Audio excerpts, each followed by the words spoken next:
जिस चीज़ से इंसान को मोहब्बत होती है ना, उसका नाम ख्वाब में भी आ जाए तो इंसान का जिस्म कांप उठता है। और फिर रूमी रहमतुल्लाह अलैह लिखते हैं कि एक शख्स बीमार हो जाता है और उसका वालिद बड़ा मालदार होता है, और वो वालिद कहता है किसी बड़े तबीब को बुलाओ, तो बहुत बड़ा तबीब आ जाता है। वो तबीब इतना बड़ा होता है कि वो नब्ज़ देख कर भी बता देता है और आँखों को देख कर दिल के हाल बता देता है।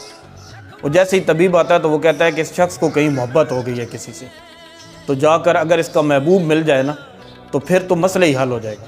तो उसका वालिद कहता है कि हम कैसे ढूंढें, आप ही को मसले का हल बताएं, आप ही समझदार आदमी हैं, कोई हमें मसले का हल बता दें, हम कैसे इसको ढूंढेंगे। तो वो कहता है कि ये कहाँ कहाँ शहरों में जाता था। तो उसने बताया कि फ़लाँ फ़लाँ शहरों में जाता था, ये शहर था, वो शहर था।